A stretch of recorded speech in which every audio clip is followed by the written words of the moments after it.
Good afternoon, everyone, and thank you for joining today's Watch and Learn webinar, The Secrets of Better Compliance Training with David Lindner. I'd like to thank today's sponsor, Sublime Media. Sublime creates customized learning experiences rooted in your brand. They offer program and instructional design, e-learning, visual and motion design, learning portals, and resource placement.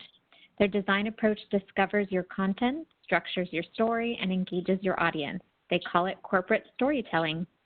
I'm Alexandra Clapp, the Content Manager for Learning Technologies and Sciences at ATD, and I will be your moderator today.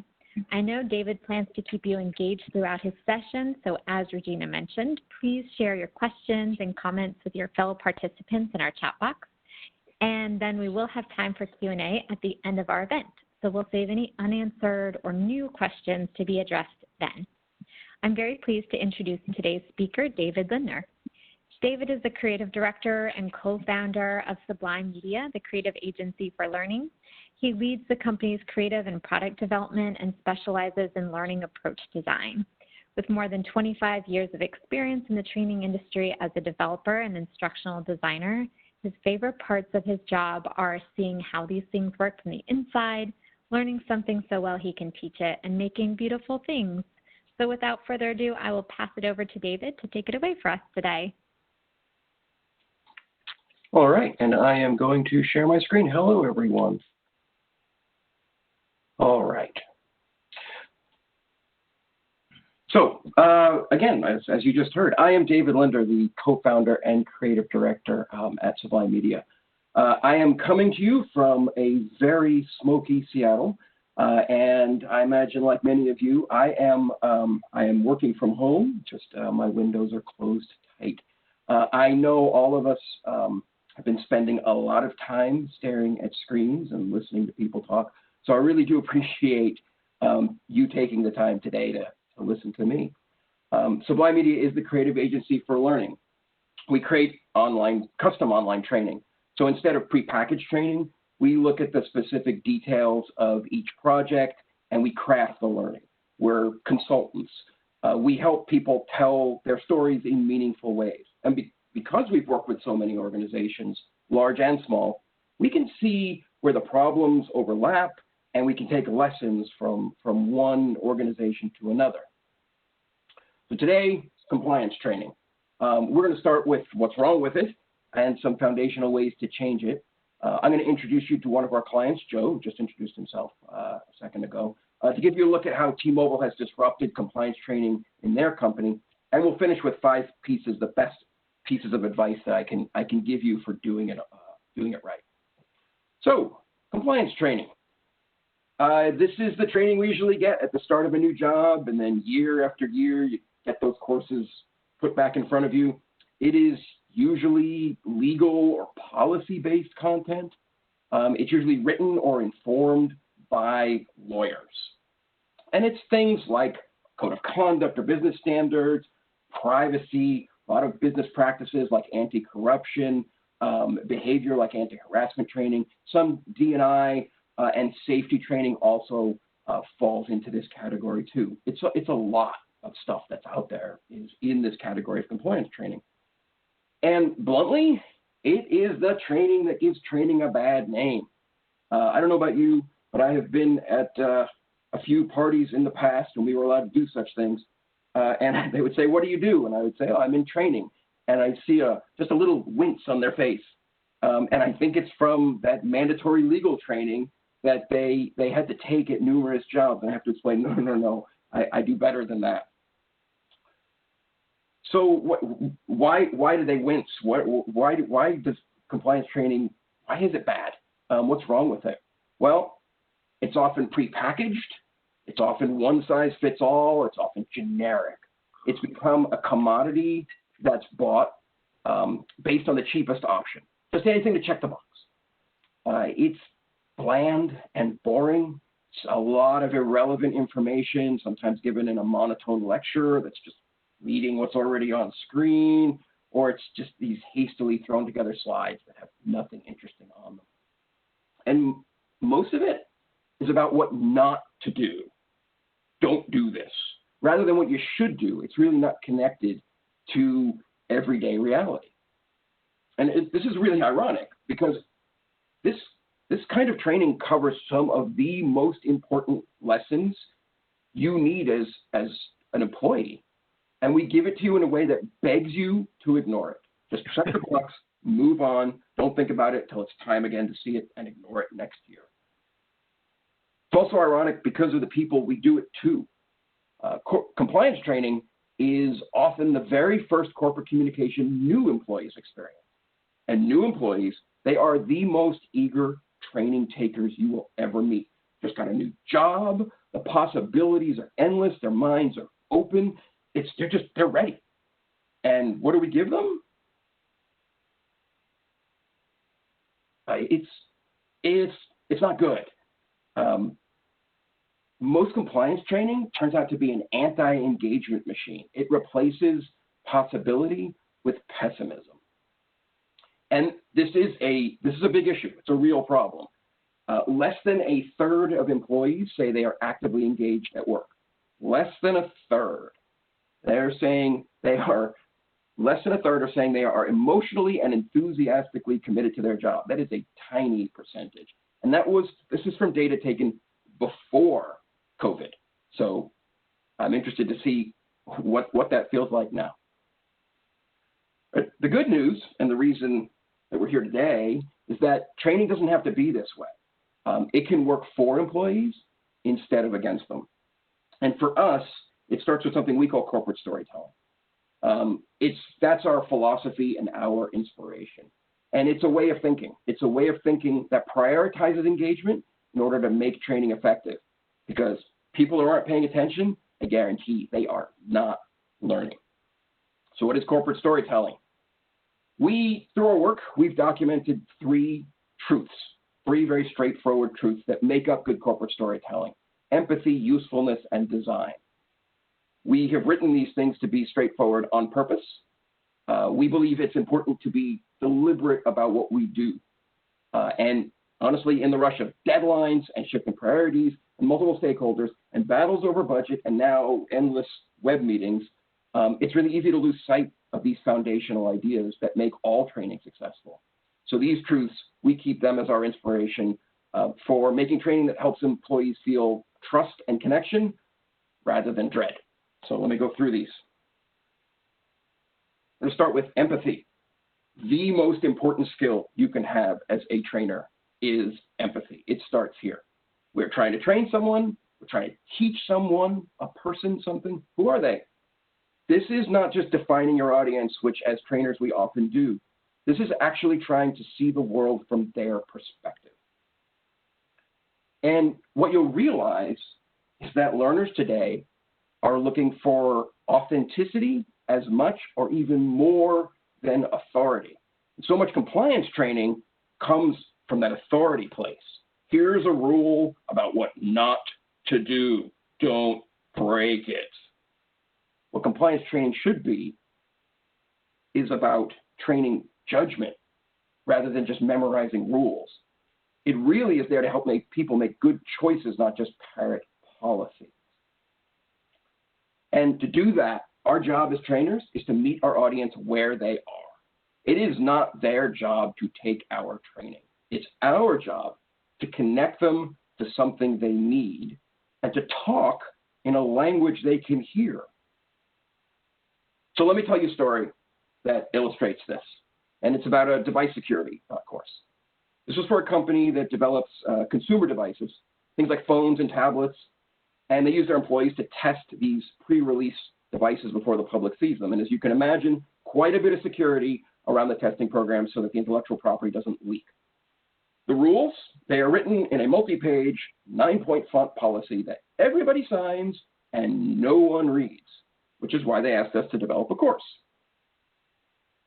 So really interesting requirement about this, there were two audiences very different from each other. First, people who were testing for the first time, newbies.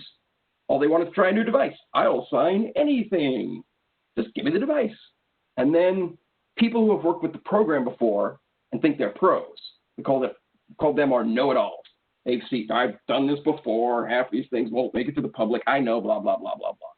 Same content, two very different perspectives on the world. So we ended up actually building 2 courses based on the exact same content. All right, the newbies, they're eager. They haven't had any exposure to the rules. So for them, the approach, the answer, simplify. We challenged ourselves, if someone only read the page titles of this course, would they be able to follow the rules? And then we took it one step further. If someone only read the course title, would they have a chance of following the rules? So we called the course Keep It Secret and Safe, because really it comes down to that. And what did the course do? They get the essence of the rules. They get common situations to avoid in small, easy-to-consume bites. We'll tell you, we'll check that you got it, we'll move on. Now, the know-it-alls are a different story. They think they know everything already. So we're going to meet them where they are. You think you know everything? Fine. We're going to give you the security challenge. Prove you're an expert. The thing, we know things aren't perfect. We know mistakes are being made. We have the data to prove it. So our security challenge isn't just can you parrot the rules. It is based on the mistakes that we have seen happen with leaks and other problems with the program. And we really had to find a way to add the silly questions, right? So we created 2 little characters in here that could ask the questions that people who think they know it all are too afraid to ask. So like they knew they couldn't show devices to the public, but we had to reinforce, yeah, that means your parents too. So an interesting story about that version of the training. I met someone from that company once, and we were talking about this, and he said to me, hey, I'm one of your know-it-alls. And I'm always excited to meet someone who's taken the training that we've developed, because we kind of send it out into the world, and I really want to know, how it lands. And I asked him what he thought, and he said, it took me just a few minutes. I got 90%. I passed. I was so glad you respected my time. Thanks, you didn't waste any time. But I was disappointed, and I thought, okay, here it is. Let's hear it. Oops, I apologize for that.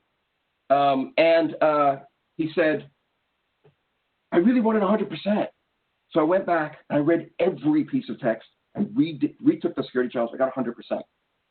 And he was so happy. And all I could think of is, this person just took compliance training, policy training, twice voluntarily.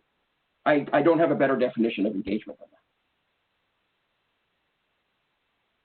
So there are lots of other ways to meet your learners where they are. Accessibility, embrace adaptive technology, screen readers, closed captions, bring more people to your message. Mobile, this is where people's attention's at. If you can put your message there, you're truly meeting them where they are. And make things short. In general, nowadays, the shorter the better. Someone says, boy, you want me to finish a 60-minute training? That's going to go on the to-do list for a while. But a 5-minute one, sure, I'll give you time. We're meeting them where their expectations are. And in a moment, I'll show you an example of all these things coming together in an actual course. Okay, so we're moving on to the second truth. Once we know who we're trying to get the perspective of who we're trying to change, we're going to get to the change itself. Being useful is about teaching people to do things. So how many times have you seen a learning objective begin with the word understand? I always ask, great, I know they need to understand the information, but what do they need to do with it? And it is surprising how difficult that question is to answer. And if they don't need to do anything with the information, do they really need to know it? There's nothing wrong with understanding, obviously. But training is about behavior. How will someone act differently after taking this training? That's really what we're after.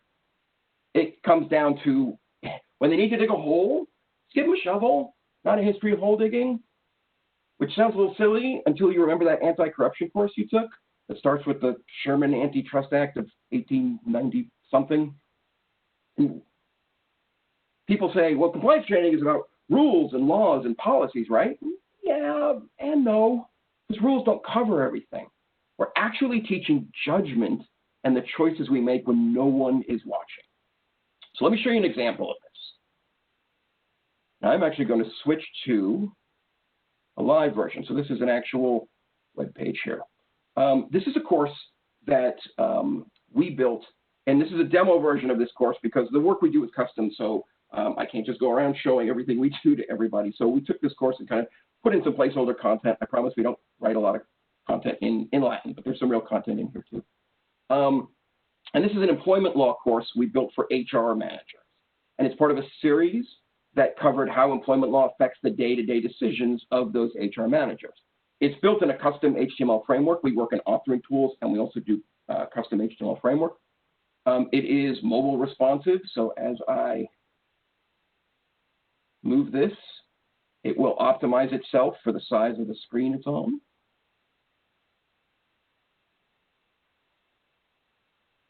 And it has a very highly polished accessibility experience for screen readers, for keyboard navigation, and things like that. So it's not built to feel like a lecture that's just dumping a lot of content on you. It's short, it's filled with specific kinds of interactions, and there's a bunch of them, and they're 5 minutes each approximately, and they're all structured the same way.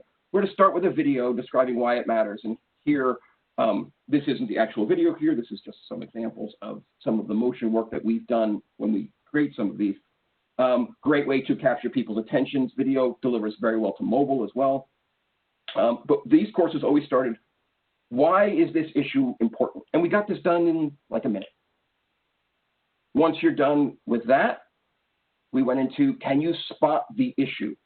And we go right into interaction here. We want you to think about these things. So in this case, we're saying, hey, we're gonna give you a bunch of examples, and you spot if it's a risk or not. And you just answer yes or no. Doesn't matter if you get it right or wrong, we're gonna tell you, you're gonna get the information here, but you gotta think about each one. So after you spot the issue, we go into that behavior, that do's and don'ts, another kind of interaction. On mobile, this is a swipe left or swipe right. We call this our Tinder for training interaction, where should you do or don't? And it won't even let you get it wrong. But again, you're thinking about all of these different things. And finally, they ended, these modules ended with real life scenarios. So in this case, you're invited to interview a candidate. You have some possible personal connection. Should you participate? Should you not participate? What should you do? Bringing these things, making them real. Now, this kind of, what I'm showing you here, this can be presented as traditional training. It does all the work that a training course normally does. It's telling you what you finished. It checks off the things, tells you we're reporting interaction data, all that kind of stuff. But imagine this also working as performance support. So imagine an HR manager who has an interview, a bank of interviews starting tomorrow, and the day before, as part of the workflow for setting up those interviews, gets assigned this. And in 5 minutes, we make sure we lower the risk of those behaviors, of those problematic behaviors. Now, that course I just shared was the result of deliberate decisions about the content, about how the course works and feels. And that leads me to the third truth: design matters.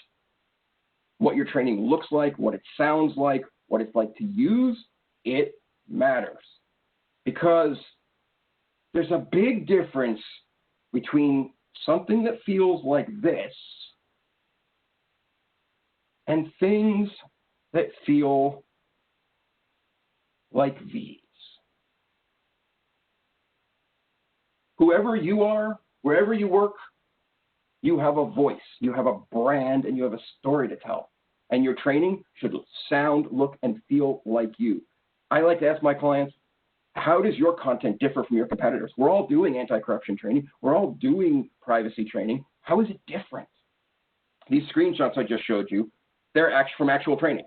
And none of them have a logo on them. But you might have already guessed who they're from. They scream T-Mobile in their language, in their look. And anyone at T-Mobile who sees this in compliance training, here's what they say. And I've actually heard this feedback. They say, wow, you really cared enough to make something good and beautiful. And that's what design does. It is our job. Design helps us to show learners how much you care. And design matters because talking with employees should reflect the same care and passion that goes into talking with customers. We put a lot of energy into talking with customers, but sometimes not the same energy goes into talking with employees. Training is more than information. If it was just information, if transmitting information worked, we are done. We can type up all this stuff in that 9-point font. We can mail it out to people, leave it on their desks. Woohoo! beer and donuts for everyone, we've succeeded. But it's not. Training is so much more than that. Training is telling a story, and specifically your story, and design is the way we tell it. Those are our three truths, that they are the foundation to all great training. I use T-Mobile as an example in those screenshots because they've done such great work in disrupting compliance training, just like they disrupted the entire wireless industry. And we've been really proud to collaborate and design and develop their programs for new employees and for incumbents, which they call Integrity 365. So I've invited Joe Policchino, who is the Senior Manager of Professional Standards Training at T-Mobile, who's leading this transformation. And we've had a great time, actually, collaborating on that. So, Joe, I'm going to hand it over to you to talk about what you've done with Integrity 365 and new employee training. Great. Thank you, David. And yeah, we have had a very good time being disruptors. It's a pleasure to be here and have a chance to tell our story of how T-Mobile has disrupted compliance training. And I know that there's a lot of you out there, and I always think, what instructional designer would not jump at the opportunity to disrupt compliance training for all the reasons that David just went into. Well, in October 2018, that's just the opportunity I was given. T-Mobile, and this should come as no surprise to those of you who followed our Un-carrier marketing campaigns over the years, very much wanted to disrupt their compliance and ethics training program. That's why they brought me in, as they said, to take their program to a higher level.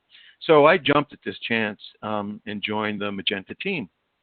And what I found out, I'm going to set the stage a little bit here and then get into what we actually did, which will echo a lot of what, or almost all of what David has just gone through with you. What I found on day one would not surprise you. We had a rather typical mix of off-the-shelf compliance courses from a number of vendors, who out there who publish off-the-shelf libraries. It was sprinkled in with some homegrown efforts. Most of those were not developed by instructional designers, so they didn't have David's 3 principles there. Some of the courses were very old, some were new. They all had different looks and feels and different learning experiences with them, if you will. And by the time we completed our analysis of the entire program, we came away with 2 key insights, neither of which will seem earth-shaking to you. And in fact, David has previewed those a little bit. And that when it comes to compliance training, 2 things are true. Probably more than 2 things, but these 2 things really stood out for us because they were not evident in the program I just described. The first is that new employees have a much different training need than do tenured employees. And David has just gone through that. Also, ethical dilemmas and decisions, which are at the heart of what you're training to, what the objective of the training program is, these do not take place in some sort of black and white vacuum, but rather in the very highly nuanced, lived-in contextual reality of the everyday workplace. And so with these 2 insights in hand, when we really figured this out, we began our design work. So next slide, David. And here's what we did. So with the help of our partners at Sublime Media, who we met about 6 months after I was on the job at a conference, and we attended David's Design Matters presentation. We heard a lot of what you just heard today, and I immediately knew that they would be the right partner for us in this disruption process. And so the first thing we needed to do was update the course library. Now this speaks to the first insight, which is that new employees have a much different training need than others. And so we embarked on an effort to redesign the new employee onboarding experience, which we called NEO.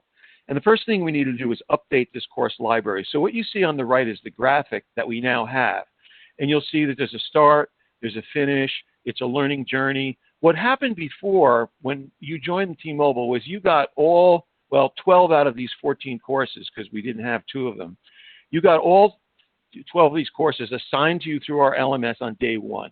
It was the classic, drinking from the fire hose experience. So we said, let's first of all space this out, like pace it so that we're introducing topics a little bit at a time, week 1, week 2, week 3, week 4, and guiding them along a more thoughtful journey. As David said, meet them where they are and not overload them. We also introduced 2 new courses that didn't exist, believe it or not. A Welcome to T-Mobile course, what could be more important for a new employee, and Speaking Up at T-Mobile, which was a key cultural element relating to our environment that was not in any of the sort of standard, here's the rules types of courses.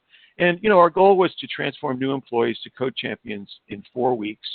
That we launched, it took us a year to do this. And, part of what we did was experiment with some of the concepts that David just went over as we redesigned and overhauled some of these courses and, in fact, designed some new ones, the ones that I just mentioned. And we're going to have further upgrades in 2021 coming in January. We're working on that right now.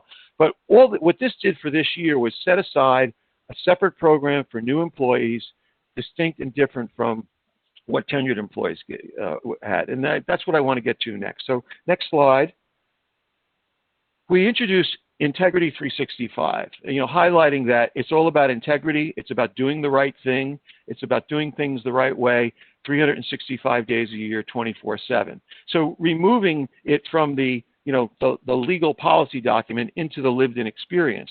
And in order to do that, we did a redesign that really highlighted the second component, was that we knew that the training had to be somehow really, to be engaging, had to be related to their real workplace environment. So we designed, and if you want to go to the next slide, David, we designed something that, first of all, replaced all the annual mandatory compliance training. So our tenured employees would no longer take those 14 courses that they took when they were new employees or in previous assignments, after they were new hires, and instead created basically a TV series of 8 episodes to be broadcast 8 months out of the year, the first Monday of the first 2 months of every quarter. So the third month of every quarter, people got a break from this. It required a 4-day completion, and most importantly, it was story-based learning in a video format with extensive learner interaction in the story itself, with a learning moment that was in a backstory. And I'm going to walk you through exactly how this worked in a second, but it was kind of a flipped classroom thing. So video, story-based, and another interesting innovation was that there's 6 stories within each episode, so 8 episodes a year on a sort of a monthly type cadence. But there's 6 stories in each episode, and rather than have a whole episode devoted to one topic like harassment or insider trading, we mixed it up so that every episode had stories about different elements of the compliance world. This had 2 advantages. One was that it kept all of these topics alive throughout the year so that there was less forgetting about the issues, and it allowed for more engagement because it shifted things around, and it actually mirrored reality because you never know on what day you're going to have an issue or a dilemma around insider trading or who knows what. And this really helped amplify the cultural awareness aspect of the program. So let's go to the next slide, and I'll walk you through how an episode works, how a story works. So first what we do in the story, you're going to see it's kind of like a flipped classroom. We create a setting, then we present a situation where there's a dilemma or a decision that needs to be made, and the character in the video actually turns to the learner, breaks the fourth wall, and says, "Hey, help me out here. What should I do now? I don't know. Help me." And then the learner responds. So now the learner is really a participant in the story, gets feedback, and then we amplify what the lesson was in this story. So let's look at it in a little bit more detail. Go ahead. So first of all, set the stage. It's a headquarter building that afternoon. Okay, well, this is familiar. It's T-Mobile. I'm going to walk into this building. Next slide. And I'm going to see a situation. This story was called The Manager Strikes Back. It has to do with a reporting situation that triggered a retaliation event by the manager. And here you can see the manager is retaliating by giving the employee extra work. Wow, this is a situation. You can see that it's T-Mobile people in a T-Mobile environment. We borrow the language of the way we speak at T-Mobile, and that I'm going to talk about the legalese aspect of this later. And what do we do after we see the situation? Go to the next slide. Yes, the characters are actual employees, Karina, and I'll talk about that later. So the character who's now in an issue, he thinks he's the subject of retaliation, and he turns to you as the learner and says, "What should I do now?" We give the learner some choices. Next slide. Do nothing. It might only make matters worse for you. Or report the perceived retaliation to your employee success partner. So here's your two choices. You select what you think is the best response, and then you have the character, the actor, come back to you and say, "Hey, that's right, thumbs up. I was worried that," and see how he's talking to the learner?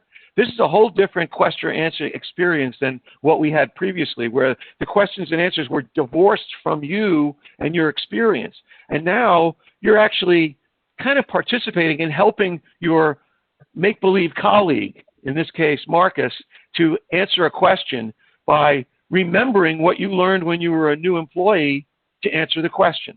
We continue on from there after getting the feedback, and here's where we have kind of a learning moment. Oh, I got it right. I feel really good about that. Or I didn't answer that correctly, and what did I get wrong? And now we have a chance in 30 seconds, only 30 seconds, of a motion graphic video which Sublime produces for us, and they're really great. They take the legalese and they make it more accessible. Prior to this, all of the language has been the language of the real workplace. But here's where we present the legal content, but we do so in a way that, I mean, we lift this stuff right out of the policy, right out of the code of conduct, but we present it in a way that's lively, upbeat, text-based, motion graphics. And what this helps to do is hammer home that in this situation that you just saw, as in other situations, retaliation will not be tolerated, and here's what you should do if you ever see it.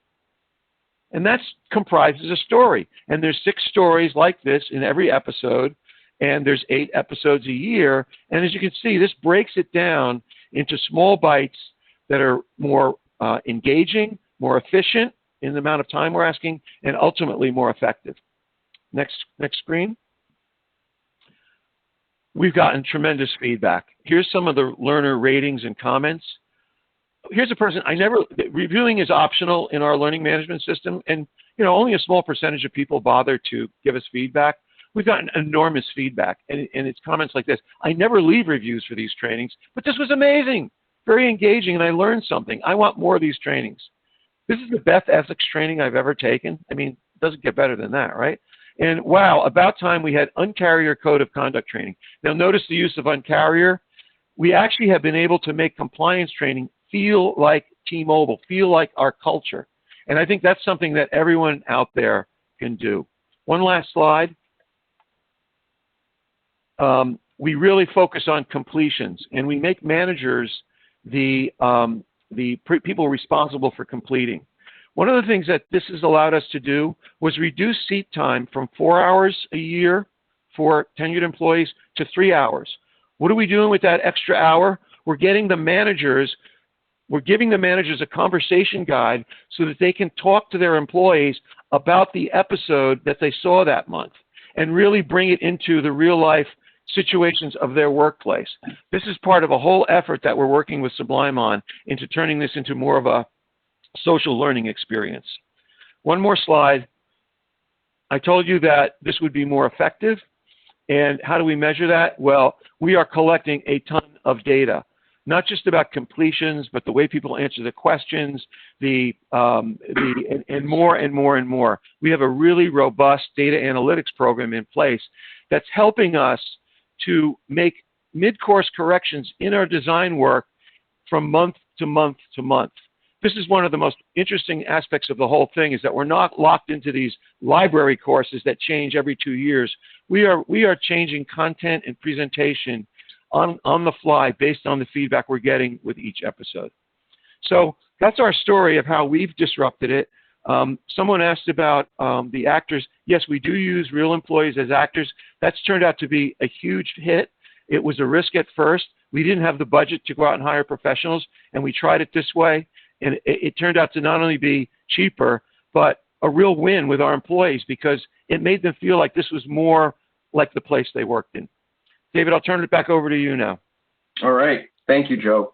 I just can't tell you how happy as a learning consultant it makes me to hear people excited about this stuff, because it's just not normally that way. And I think everything you just showed, like it feels T-Mobile. The content in those courses, it's shared amongst most companies, but just the attitude and the way that we have been able to put it together really just came together so well, and I'm so excited to see that kind of feedback. I really feel like that was just kind of like a glimpse of what's possible, right? Like, we're going to keep working. We're not just making, doing these over and over and over again. We're constantly trying to figure out new kinds of engagement and new ways to present things, and so it doesn't get dry and stale. So what I want to leave you with, before we kind of address some of the questions that have come up, the 5 most important pieces of advice that I can give you, these are lessons we learned while working on the T-Mobile program and on other programs, and you'll recognize these will echo a lot of the things that we've kind of already said, but these are the 5 big things I can tell you to do. The first one, be yourself. I said it before, design matters. Embrace your brand, embrace your personality. It's easy to find generic courses on just about any subject, and I promise your learners can tell. They know that this is just off-the-shelf stuff. This is a message. You are sending a message to people, especially early in their careers, and then that repetitive every year. This is how much we care. Find your brand, find your personality. Someone in your company has probably worked very hard on making sure that brand has a certain feel and message. Take advantage of that. They probably have some assets, or work with people, this is what we do, who can work with brands to extend them and tell stories. So be yourself, very important. Start somewhere. Don't let the perfect be your enemy. You don't have to get the whole thing done when you start. Just start somewhere. Start small. Just do 1 course. Try micro-learning. Just do 5 minutes. You do not need Hollywood budgets to get this done. The T-Mobile stuff, the videos there, those were filmed at T-Mobile, in conference rooms and a couple of, cheap green screens with employees. What we did is we took it seriously, and we embraced our constraints. The T-Mobile personality, be yourself, worked really well with, look, we know this isn't perfect. We did a whole airline safety style video inside T-Mobile. And was it perfect? Was it, no, but everybody loved it because it felt like them. So start small, or think big. Redesign the whole experience like T-Mobile did. Say, okay, we're going to take this all off and we're going to start doing 5-minute, increments over 6 months. Just start somewhere. You will gain credibility. You're going to learn lessons. You're going to make allies. You're going to find budget, which I know is always the hard part here. You get people on your side, they will start asking for more because it will be so different from the things that they've seen. Another big one, don't treat incumbents like new hires. Different audiences need different solutions. You saw this with Integrity 365. You've got incumbents who we're sharing a lot of the exact same content. A lot of the scenarios that we're asking in Integrity 365 are coming out of the NEO program and vice versa. But just flipping the learning to after, just changing the way we're packaging it, changes how it's received. And you don't get the, it's annual compliance training time. I guess I'm going to ignore this for 3 or 4 hours. So there is a difference between what incumbents need and new hires. You also have a lot of data about incumbents. I'll get to that in a second, about that it's different than introducing some of these concepts. You're reinforcing specific concepts. The next big piece of advice, learners today are not the learners of 20 years ago. They're not the learners of 5 years ago. They are accustomed to consumer level experiences. Now, you don't need to create VR roller coasters, okay? But you should try to meet their expectations. Learners are web savvy. They go home and they have phones and iPads and laptops, and they are on the web all the time, and they're seeing great stuff. They shouldn't come to work and go, who's making this stuff? Your warning signs here, walls of text, walls of narration, info dumps. a lot of the, the off-the-shelf courses do this, that it really is, and I've seen more and more companies come to this realization that we need to meet our learners where they are. We need to meet their consumer level expectations.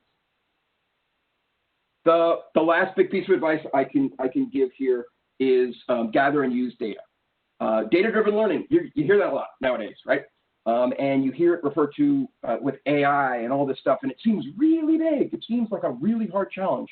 You do not need a giant new AI machine learning platform to do this. The data that Joe showed you is mostly coming from our courses themselves. And those courses at T-Mobile, they're built in Storyline, a tool we're all very familiar with. We are getting interaction data, and we're putting surveys into those courses, thoughtful survey. And they're going beyond, did you like this? We start to ask relevancy. We ask questions about confidence, right? Which of these were you most confident in answering? Because confidently wrong is solved differently than I'm not so confident, but I got it right. You solve those things differently. And just putting together a data dashboard with that stuff has taught us so much about where we need to go with those courses to continue to evolve them. So gather data you can use. Most LMSs will let you get that interaction data. This is also where we're getting our survey data by having the survey inside the course. Our uptake to that survey, because you give them a link and then they forget to go to SurveyMonkey or whatever it is, we're getting a lot more feedback. And then we also get the feedback from the LMS and the review system. Those are the 5 that I can give you that I say you can do any of these today. And it comes down to compliance training doesn't have to be bad. It doesn't have to feel like training. I think what I'm here is I'm asking you all to think beyond what has been done and build new, better, more useful, more beautiful training. And I really do think that's what your audience is asking for too. So that is our presentation for today. Thank you again. And again, we're Sublime Media, we're the creative agency for learning. You can visit our website at sublimemedia.com. We make custom learning. So everything we do is crafted for you. So we'd love to talk to you about what are your challenges? What are your opportunities? Where can we help you start? Should we rebuild something big? Can we do something small? We'd really love talking with you and look forward to it. So thank you for your time. And then I think we probably have a bunch of questions. We do. Thank you guys so much. I will just jump in from the top. I'm sure some will start to pour into our chat. But in the meantime, I'll just start off. Someone asked, you have different training requirements that vary by state, like California versus Virginia. Do you have recommendations for when that's the case for an organization? Yeah, and Joe, I think we ran into this issue with some of the training we did, especially on consumer data, because California has its own laws and New York has its own laws. I wonder if you have a perspective on how we've been handling the multi-state issues. Yeah, basically what we did was in our redesign of our Addressing Harassment and Discrimination course, we created a branching element at the end of the course. So everyone got a certain amount of content, some of which was required by the different states. And then depending on what state you were in, you clicked that state map at their button at the end of the course, and you got the additional training that was required by that particular state. And we're going to continue with that branching strategy going forward. Very cool. And someone had asked sort of a question just about, I'm going to sort of follow up with this one, advice for addressing multicultural demographics with lots of language barriers. And someone else asked about translating compliance training. Yep. So I don't know if these are appropriate to group together, but if either of you have any thoughts about that. Sure, I can definitely address that. So we actually, we've seen, thankfully, more and more companies trying to do quality, diversity, and inclusion programs and content. So we do have experience with that. I think that inclusion inside compliance training inside all your compliance training, not just the D&I stuff, is super important. And it gets to some of the things that I talked about. I think just the language you choose and the ways you deliver become important. The people you show, I've seen, I'm going to go back to a D&I example, but I've seen a D&I course, and I start flipping through it, and I'm like, who decided to only put white people in this course? I mean, that's crazy to me. Like, this is a course that someone was going to give. That's where the thoughtful design thinking comes into play. So for us, I do believe in the multiple perspectives. So at Sublime, we have writers, we have developers, we have motion designers, we have visual designers, and we like to bring all those people together in a project so that we get very different perspectives. And there's plenty of times where an editor will say, hey, this language or this interaction, this isn't as inclusive as it could be. How can we work on that? So as far as the inclusivity, again, it's a message. Sometimes it's the text and sometimes it's the subtext, but you're always giving that message. To translation, we do a lot of translation work, multi-language work. We see this a lot. And it's always but translation is usually about budget, right? Because it costs money, and it's not always cheap to translate. Knowing that you're going to translate ahead of time is a really good thing because you can design for it. So for those of you who've done this, you probably know this, but just take English and German.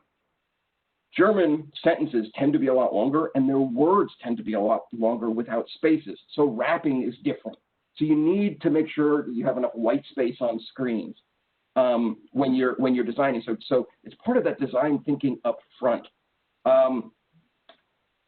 I do recommend localizing things. I do recommend translating because it's meeting your learners where they are. I have actually seen incidences where if you translate, let's say you have a 101, a 201, and a 301.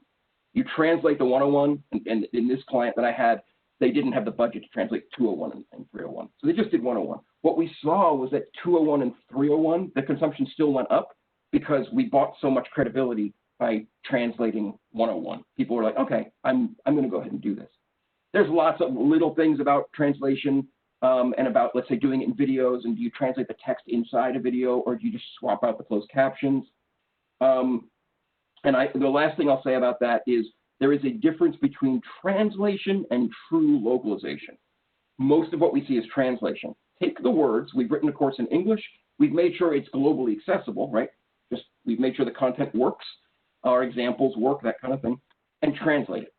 Then there's localization. This reaches back to the question we had before of, okay, well, the European Union has its own, laws and things. Should we change some content for them?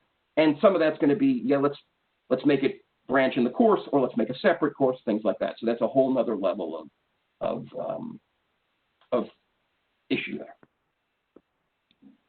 Very cool. I was going to jump into asking about, someone asked about doing recordings during our COVID world right now and with social distancing measures. How do you go about recording videos of real people? But I also want to couple it with, someone had asked a question directed to Joe. Did you have a pro camera team that recorded these videos?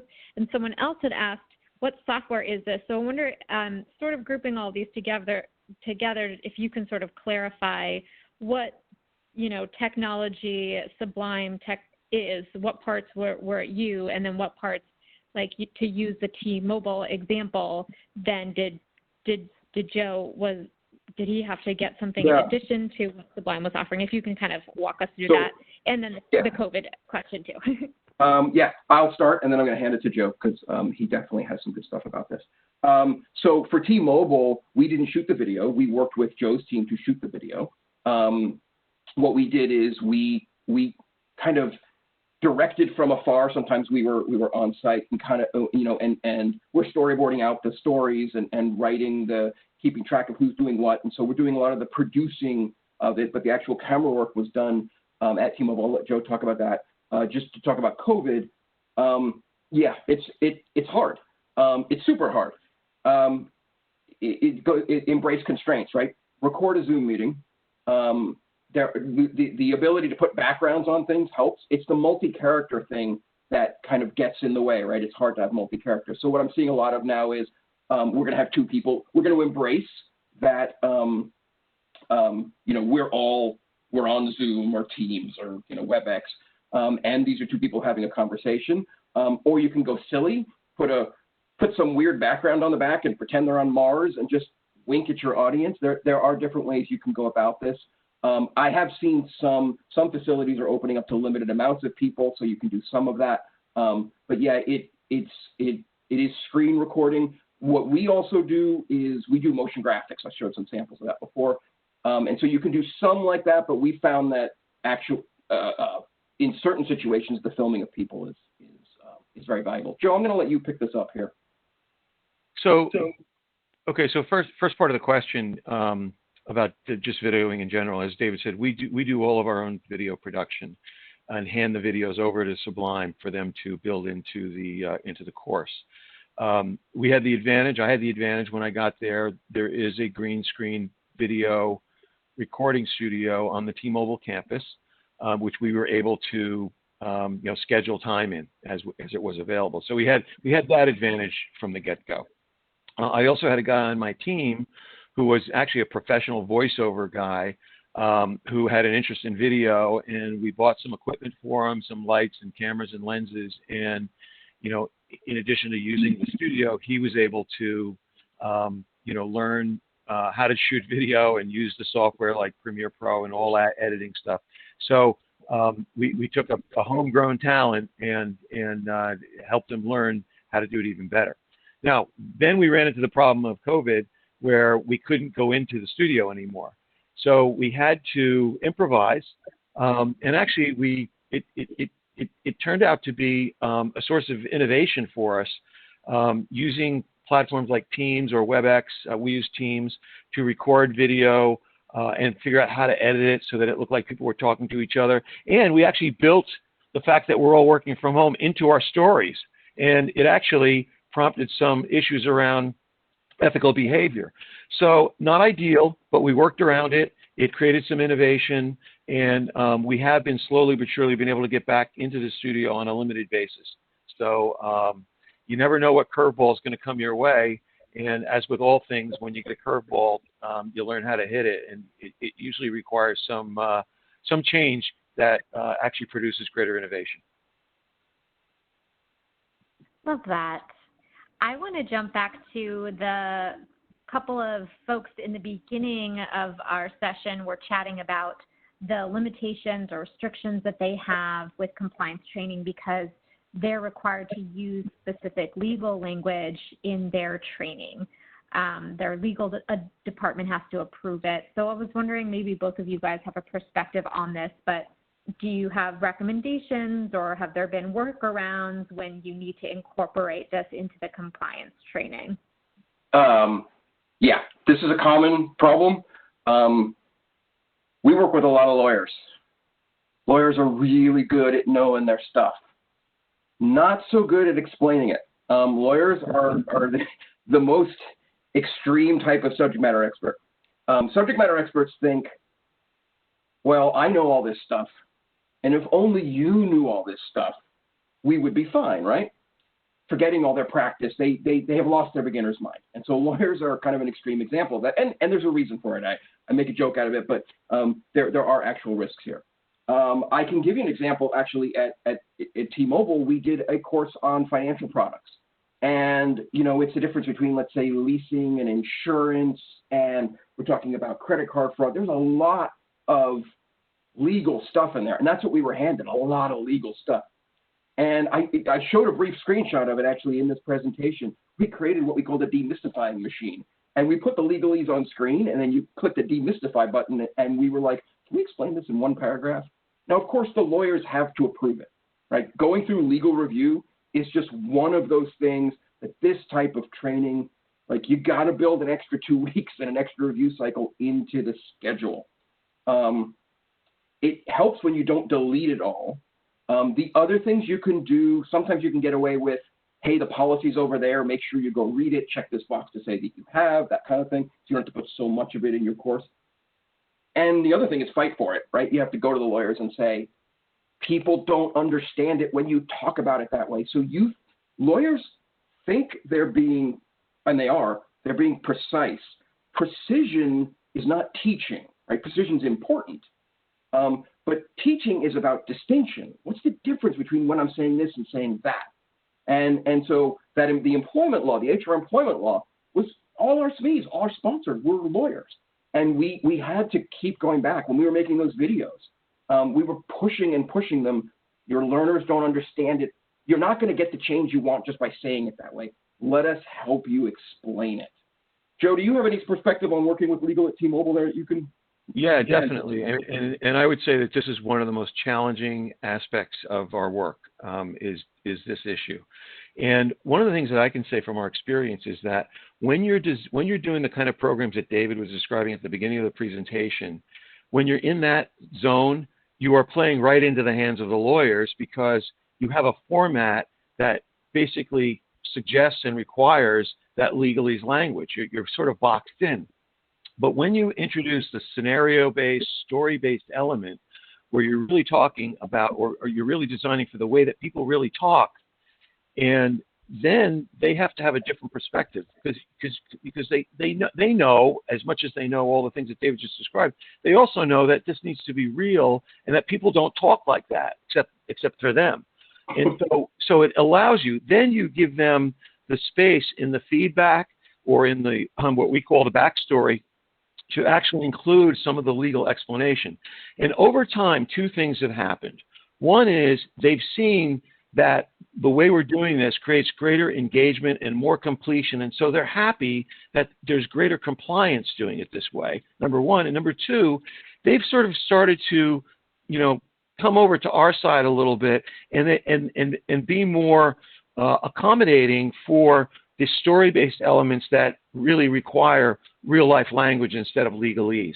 So there's been a little bit of a compromise going on as we've learned together how to do this.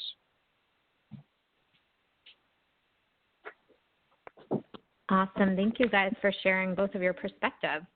I think there's probably a couple of other questions that we didn't get to. I see some things about comparing this type of training to off-the-shelf options and comparing price points and stuff. So I'm just wondering if I can pass the floor back to you guys to give any closing thoughts that you want to share before we wrap up today. Yeah, just really briefly, send us an email. I'd happily talk through, the kind of the questions. It costs. Yeah, I'm sure you can find cheaper options than some of the stuff that we've shown. I think I would just come out and say they're less effective. They will get tired of easier. I think it's worth it. I really do think it's worth it. And there are ways to be creative. There are ways to embrace constraints in every size company to do this. So I happy to have more conversations about this. Everybody's challenge is unique to them, even if some of the problems overlap with other companies. So, we can help you find a way. And thank you. Awesome. Well, thank you guys so much. Thank you for all of our attendees for joining us today. Thank you to Sublime Media for sponsoring this webcast today. Thanks for Regina for hosting. And you guys will receive a recording tomorrow with a link. Hope you have a good afternoon. Thank you. All right, perfect. Thank you so much. This was great. This actually concludes today's webcast. Thank you all for attending. The recording will be available at webcast.td.org. We will send all registrants an email tomorrow with this link. And please visit our event calendar to sign up for future webcasts.